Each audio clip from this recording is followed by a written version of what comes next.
Good afternoon, my fellow Americans. I'm Kathryn, reporting to you now on June 7th, 1944. Today I'm reporting from New York City, and I'm here to give you a recent update on the events and the success that happened just yesterday. On May 11th, our good old boys started an attack on southern Rome. On May 12th, the Germans surrendered in Crimea, a piece of land in the Black Sea. And then, on the 15th, the Germans cowered back to the Adolf Hitler line, a defense line in the main part of Italy.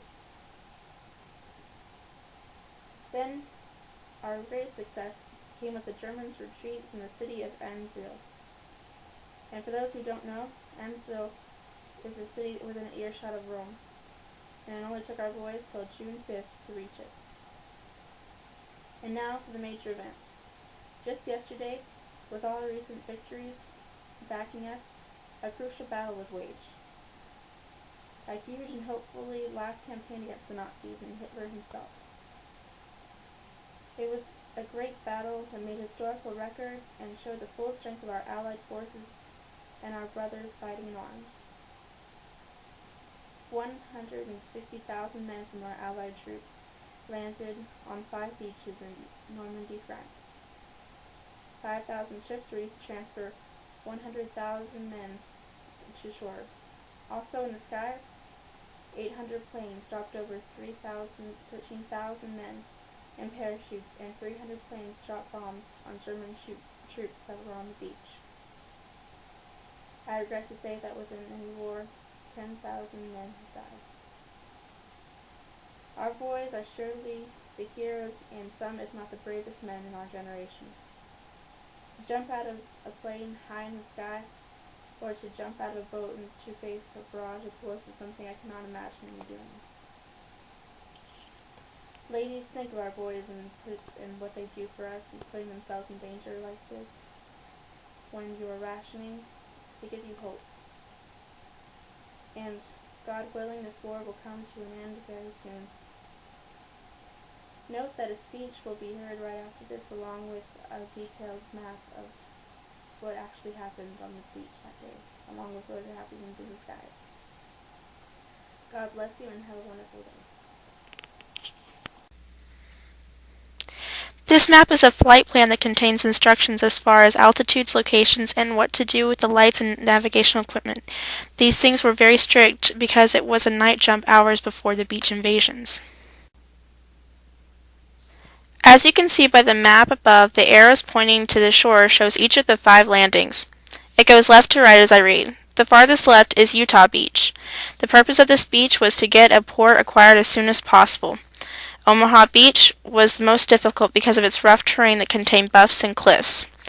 Gold Beach's goal was to take air lunches and go inland while contacting U.S. troops on the right and Canadian on the left. Air lunches is spelled ARROLNANCHES. Juneau Beach was attacked to get the airfield at Capaquet. Capaquet is spelled CARPIQUET. Sword Beach's troops were to go inland to Caen so that they could line up with airborne British troops. Soldiers, sailors, and airmen of the Allied Expeditionary Force, you are about to embark upon the great crusade toward which we have striven these many months. The eyes of the world are upon you. The hopes and prayers of liberty-loving people everywhere march with you. In company with our brave allies and brothers in arms on other fronts, you will bring about the destruction of the German war machine, the elimination of Nazi tyranny over the oppressed peoples of Europe, and security for ourselves in a free world. Your task will not be an easy one. Your enemy is well-trained, well-equipped, and battle-hardened. He will fight savages. But this is the year 1944. Much has happened since the Nazi triumphs of 1940-41. The United Nations have inflicted upon the Germans great defeats in open battle, man to man. Our air offensive has seriously reduced their strength in the air and their capacity to wage war on the ground. Our home fronts have given us an overwhelming superiority in weapons and munitions of war. and placed at our disposal great reserves of trained fighting men. The tide has turned. The free men of the world are marching together to victory. I have full confidence in your courage, devotion to duty, and skill in battle. We will accept nothing less than full victory. Good luck, and let us all beseech the blessing of Almighty God upon this great and noble undertaking.